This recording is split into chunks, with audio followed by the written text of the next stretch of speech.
ಆರೋಗ್ಯ ಉಪಕೇಂದ್ರಗಳ ಕಟ್ಟಡ ನಿರ್ಮಾಣಕ್ಕೆ ಅಗತ್ಯ ಇರುವ ನಿವೇಶನಗಳನ್ನು ಹಸ್ತಾಂತರಿಸದೆ ವಿಳಂಬ ಮಾಡುತ್ತಿರುವ ಅಧಿಕಾರಿಗಳ ವಿರುದ್ಧ ಶಾಸಕ ಎ ಮಂಜು ತಾಲೂಕು ಮಟ್ಟದ ಅಧಿಕಾರಿಗಳ ಸಭೆಯಲ್ಲಿ ತೀವ್ರ ಅಸಮಾಧಾನ ವ್ಯಕ್ತಪಡಿಸಿದ್ದಾರೆ.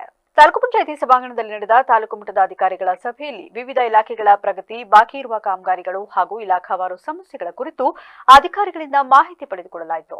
ಈ ವೇಳೆ ಆರೋಗ್ಯ ಇಲಾಖೆಗೆ ಸಂಬಂಧಿಸಿದಂತೆ ಆರೋಗ್ಯ ಉಪಕೇಂದ್ರಗಳ ಕಟ್ಟಡ ನಿರ್ಮಾಣಕ್ಕೆ ನಿವೇಶನ ಹಸ್ತಾಂತರಿಸವಾಗದೆ ಕಾಮಗಾರಿ ವಿಳಂಬವಾಗುತ್ತಿರುವ ವಿಷಯ ಸಭೆಯಲ್ಲಿ ಪ್ರಸ್ತಾಪವಾಯಿತು. ಇದರಿಂದ ಆಕ್ರೋಶಗೊಂಡ ಶಾಸಕ ಎ ಮಂಜು ಸಂಬಂಧಪಟ್ಟ ಅಧಿಕಾರಿಗಳನ್ನ ತರಾಟೆಗೆ ತೆಗೆದುಕೊಂಡಿದ್ದು, ಟಿಎಚ್ಒ ಇರುವುದು ಬರೀ ಲಂಚ ತೆಗೆದುಕೊಳ್ಳುವುದಕ್ಕ, ಕೆಲಸ ಆಗಬೇಕು ಅಂದರೆ ನಿಮ್ಮ ಕೈ ಬಿಸಿ ಮಾಡಬೇಕಾ ಎಂದು ಖಾರವಾಗಿ ಪ್ರಶ್ನಿಸಿದ್ದಾರೆ. ಅಧಿಕಾರಿಗಳ ಕರ್ತವ್ಯ ನಿರ್ವಹಣೆಯಲ್ಲಿ ಅನಗತ್ಯ ವಿಳಂಬವಾಗಬಾರದು. ಸರ್ಕಾರದ ಯೋಜನೆಗಳು ಹಾಗೂ ಇಲಾಖೆಯ ಕಾಮಗಾರಿಗಳು ನಿಗದಿತ ಅವಧಿಯಲ್ಲಿ ಪೂರ್ಣಗೊಳ್ಳಬೇಕು ಎಂದು ಸೂಚಿಸಿದ ಅವರು, ಅಧಿಕಾರಿಗಳು ಪರಸ್ಪರ ಸಮನ್ವಯದಿಂದ ಕೆಲಸ ಮಾಡಬೇಕು ಎಂದಿದ್ದಾರೆ.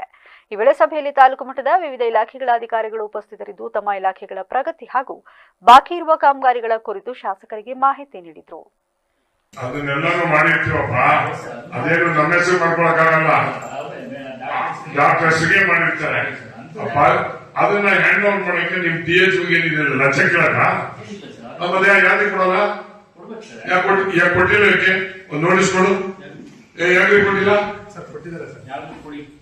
ಎಷ್ಟು ಕೊಟ್ಟಿದ್ದಾರೆ? ಒಟ್ಟು ಇರೋದ್ರಲ್ಲಿ ಹೆಚ್ಚಿನಲ್ಲಿ ಎಷ್ಟು ಕೊಟ್ಟಿದ್ದೀರಾ? ನೀವು ಬರೀ ನೀವು ಮುಂದೆ ನೀವು ಒಂದು ಇದನ್ನ ಇಟ್ಕೊಂಡು ಮುಂದೆ ದಬಾಳಿಕೆ ಮಾಡ್ತೀರಾ ನೀವು?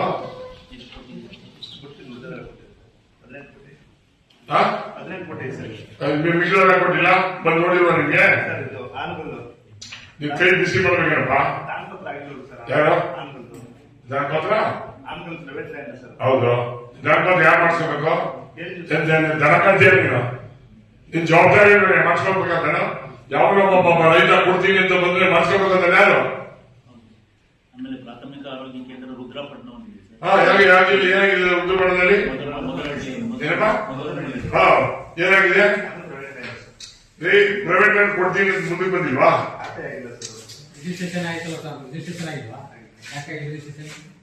ರಿಜಿಸ್ಟ್ರೇಷನ್ ಆಗಿದೆ, ಸಸ್ಪೆಂಡ್ ಮಾಡ್ಸೋದ ನಿನ್ನ? ರಿಜಿಸ್ಟ್ರೇಷನ್ ಹಾಕಿದ್ರೆ ನೀನ್ ಸಸ್ಪೆಂಡ್ ಮಾಡ್ಸೋದೇನೆಯ? ರಿಜಿಸ್ಟ್ರೇಷನ್ ಹಾಕಿ ನೀನ್ ಸಸ್ಪೆಂಡ್ ಮಾಡ್ಸೋದೇನೆಯ? ಹೆಂಗೆ ಎಮ್ಮೆ ಇದ್ದಂಗಿದ್ಯಾ? ನಾಚಿಕಾಗಲ್ಲ ನಿನ್ಗೆ? ಶಾಪ್ ಹಾಕಲ್ವೇ? ಸರ್ಕಾರ ದುಡ್ಡು 65 ಲಕ್ಷ ರೂಪಾಯಿ ದುಡ್ಡು ಕೊಡ್ತಾರೆ ಬಿಲ್ಡಿಂಗ್ ಕೆಲಸಕ್ಕೆ. ಹಿಂದೆ ಮುಂದೆ ನೋಡ್ತೀರಲ್ವೇ ನೀವು? ಏನ್ ನಿಮ್ಮ ಮನೆ ಆಸ್ತಿ ಅದು? ಏನ್ ನೋಡ್ರಿ, ಇದು ಲಾಟ್ ಆಫ್ ಕಂಪ್ಲೇಂಟ್. ನಾನು ಇಲ್ಲಿವರೆಗೂ ತೊಂದರೆ ಕೊಟ್ಟಿರ್ಲಿಲ್ಲ. ಆ ಅಮ್ಮನ ಮಾವ ನನ್ನ ಲೇಟು ಅಂತ ಹೇಳಿ ಇನ್ಮೇಲೆ ಬರ್ಕೊಂಡ್ಬಿಡು. ಹೇಳಿದ್ದೀನಿ, ನನ್ಗೆ ಖಾತಾ ಕೊಟ್ರೆ ನನಗೂ ಕೊಡ್ತೀನಿ. ಇವೆಲ್ಲ ಬಿಟ್ಬಿಡು. ಎಷ್ಟು ಕೇಳ್ತೀನಿ ಏನೇನು ಅವೆಲ್ಲ ರೆಕಾರ್ಡ್ ಮಾಡ್ಕೊಂಡವ್ರೆ. ದಡ್ಡ, ನೀವ್ ಹೆಂಡತಿ ಮಕ್ಕಳಿಗೆ ತೊಂದರೆ ಆಯ್ತು ಅಂತ ಸುಮ್ಮನಿದ್ದೀನಿ. ಮಾಡಿ ಅಂತ ಹೇಳ್ಬೇಕಾರೆ ಹೇಳು. ಪತ್ರಿಕೆ ಮುಂದೆ ಹೇಳ ಅದೇನ್ ಮಾಡ್ತೀರಿ ಮಾಡಿ ಅಂತ ಹೇಳಿ ನಾನು ಮಾಡ್ತೀನಿ. ನಿಮ್ಮ ಅಧ್ಯಕ್ಷ ಇಬ್ಬರು ಎರಡು ಪತ್ರಿಕೆ ಮುಂದೆ ಹೇಳು. ಅಲ್ಲಪ್ಪ, ದಾನ ಕೊಟ್ಟಿದ್ದನ್ನ ನೀವು ಮಾಡಿಸ್ಕೊಳ್ಳೋದಂದ್ರೆ ಅರ್ಥ ಇದ್ದದ್ರಿ. ಇವತ್ತು ಕೋಟ್ಯಾಂತರ ರೂಪಾಯಿ ಬೆಲೆ ಕಾಣುವಂಥದ್ದು ಜಮೀನು ಕೊಡ್ತಾರೆ.